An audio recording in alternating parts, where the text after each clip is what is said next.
दोस्तों, आज मैं एक ऐसी प्रेम कहानी सुनाने जा रहा हूँ जिसे हर कोई वाकिफ़ है। मैं आज ऐसे लव जोड़े के बारे में बताने जा रहा हूँ जिन्होंने इतिहास लिख दी। आज भी जब दो प्रेमी आपस में इश्क मोहब्बत करते हैं तो इनके प्यार की कस्में ज़रूर खाते हैं। आप सही सोच रहे हैं। आज मैं प्यार में फना हो जाने वाले प्रेम जोड़े रोमियो और जूलियट के बारे में बताने जा रहा हूँ। रोमियो पहले से ही आशिकाना मिजाज का लड़का था। वही जूलियट बहुत ही खूबसूरत, हसीन और मस्त मौला लड़की थी, जिसे देखकर पहली नज़र में ही रोमियो ने जूलियट को अपना दिल दे बैठा। कहा जाता है कि इनके परिवार में खानदानी दुश्मनी थी। इन दोनों के खानदान एक दूसरे को नीचा दिखाने में कभी पीछे नहीं हटते थे। कहा जाता है कि रोमियो मोटेंग परिवार से था और जूलियट कैपुलेट परिवार से। एक दिन रोमियो अपने किसी दोस्त की शादी में गया हुआ था। उस शादी पार्टी में जूलियट भी मौजूद थी।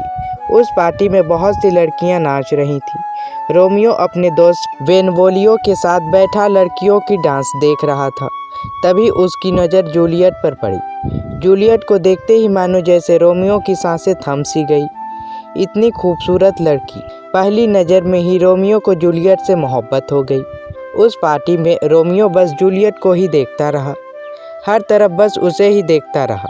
रोमियो अपने दोस्त बेनवोलियो जूलियट के खूबसूरती की तारीफ करने लगा और उसने यह भी कहा कि उसे उसके साथ मोहब्बत हो गई है। ऐसा रोमियो के साथ ही नहीं हुआ था, जूलियट के साथ भी ऐसा ही हुआ था। जूलियट ने भी रोमियो को देखते ही पसंद कर लिया था। शादी की पार्टी खत्म होने के बाद जूलियट अपनी सहेलियों के साथ घर जा रही थी कि रोमियो अपने दोस्त बेनवोलियो के साथ वहां आया और जूलियट को रोक लिया और अपने दिल की बात जूलियट से कह दिया। उस वक्त तो जूलियट ने कुछ नहीं कहा, शर्माती हुई वहां से चली गई, लेकिन रोमियो ने उसकी चुप्पी को हाँ समझ बैठा। घर आने के बाद जूलियट ने अपने दोस्तों को रोमियो के बारे में बताया और उसने अपने दिल की बात अपने दोस्तों को बताई। जूलियट को भी रोमियो से प्यार हो गया था। एक दिन रोमियो और जूलियट दोनों छुप छुप कर नदी के किनारे एक दूसरे से मिलने के लिए आए। वहाँ दोनों ने खुलकर अपने प्यार का इजहार किया। रोमियो ने कहा, मैं तुमसे प्यार करने लगा हूँ। मुझे हर पल बस तुम्हारा ही ख्याल आता है। मुझे हर पल तुमसे बात करने का मन करता है, तुम्हारे साथ वक्त बिताने का मन करता है। अब मैं तुमसे दूर नहीं रहना चाहता, मैं तुमसे शादी करना चाहता हूँ। मैं तुम्हारे लिए कोई भी खतरा उठाने को तैयार हूँ। अगर तुम्हें मेरा नाम या धर्म नहीं पसंद है तो मैं इसे भी छोड़ने के लिए तैयार हूँ। उस दिन दोनों ने ढेर सारी प्रेम भरी बातें की। उस दिन दोनों ने एक दूसरे के साथ जीने और मरने की कस्में खाई, एक दूसरे को कभी न छोड़ने की कस्में खाई। दोनों ने एक दूसरे के साथ शादी तक करने का फैसला कर लिया, लेकिन उनकी किस्मत को कुछ और ही मंजूर था। दोनों को प्यार की खबर जूलियट के भाई टॉबलेट को पता चली। खानदानी दुश्मनी होने के कारण टॉबलेट को और ज़्यादा गुस्सा आ गया। टॉबलेट गुस्से से अपना तलवार लिए रोमियो के घर आया और उसके ऊपर जानलेवा हमला किया। उस दिन टॉबलेट और रोमियो के बीच तलवार का महायुद्ध हुआ। रोमियो टॉबलेट को मारना नहीं चाहता था, वह तो चाहता था कि दोनों खानदानों की दुश्मनी खत्म हो जाए। तलवारबाजी के वक्त कुछ ऐसा हुआ कि टॉबलेट की मौत हो गई। यह खबर तुरंत ही पूरे राज्य में फैल गई। यह खबर सुनकर जूलियट को पहले तो बहुत गुस्सा आया कि रोमियो ने मेरे भाई को क्यों मार दिया। फिर उसने सोचा कि जरूर टॉबलेट ने कुछ गलती की होगी। वेरोना के राजकुमार प्रिंस एक्लस ने टॉबलेट की हत्या करने के जुल्म में रोमियो को वेरोना राज्य से बाहर निकाल देने की सज़ा सुनाई। राजा के सज़ा सुनाने के बाद ही रोमियो को वेरोना राज्य से बाहर निकाल दिया गया। उस दिन दोनों एक दूसरे से दूर हो गए। रोमियो से दूर होने के कारण जूलियट दिन भर अपने कमरे में बैठकर रोती रहती थी। जूलियट के बदलते मिजाज और बाहरी कुछ लोगों द्वारा जूलियट के माता पिता को पता चला कि जूलियट रोमियो से प्यार करती है। उन्होंने कुछ ही दिनों में जूलियट की शादी पेरिस नाम के एक लड़के से तय कर दी। जूलियट ने अपने भाई की मौत का बहाना बनाते हुए शादी से इनकार कर दिया, लेकिन उसके माता पिता उसके एक न सुने और कहा, तुम्हारी शादी इसी हफ्ते होगी। जूलियट ने खुद को रोमियो के नाम कर दिया था। वह रोमियो के अलावा किसी और का नहीं होना चाहती थी।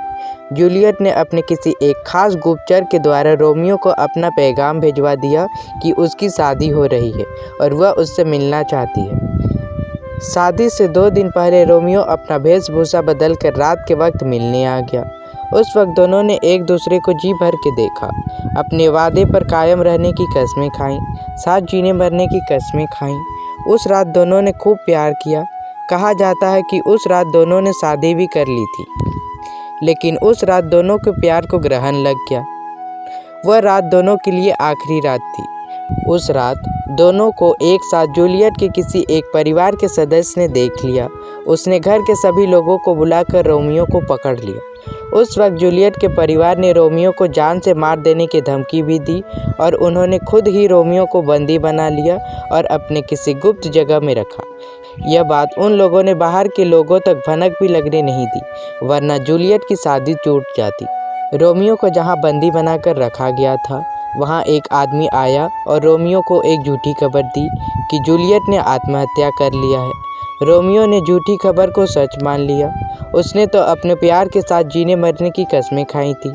अब प्यार नहीं रहा तो मैं जी के क्या करूँगा, यह सोचकर उसने अपनी जान दे दी। झूठी खबर फैलाने वाला का मकसद रोमियो को मारना था, जो जूलियट के शादी में रुकावट पैदा कर रहा था। वही आदमी इधर जूलियट के पास आकर कहा, अब तुम उस लड़के को भूल जाओ, वह तुम्हें छोड़कर हमेशा हमेशा के लिए चला गया है। लेकिन जूलियट ने इस बात को मानने से इनकार कर दिया। तभी वह आदमी जूलियट को रोमियो के शव के पास ले गया। रोमियो को यूं जमीन पर पड़ा देख जूलियट बहुत रोई। उसने भी तो साथ जीने मरने की कस्में खाई थी। उस वक्त जूलियट ने अपनी कसम को पूरा किया। रोमियो ने जिस खंजर से अपनी जान ली थी, उसी खंजर से जूलियट ने भी अपनी जान दे दी। उस दिन दोनों मर के भी अमर हो गए। उस दिन से उनके प्यार को लोग मिसालें देने लगे। सच्चे प्रेमी उनके प्यार की कस्में खाने लगे। कहा जाता है कि दोनों के शव को एक ही साथ दफनाया गया था। लोग उसी दफन पर अपने प्यार की कस्में खाते हैं। वे दोनों मरकर भी जन्मों जन्म तक अमर हो गए। कैसी लगी आपको मेरी यह कहानी? अगर आपको मेरी यह कहानी अच्छी लगी तो वीडियो को लाइक करें, शेयर करें और मेरे चैनल को सब्सक्राइब करें, ताकि मेरी आने वाली वीडियो सबसे पहले आप तक पहुंचे।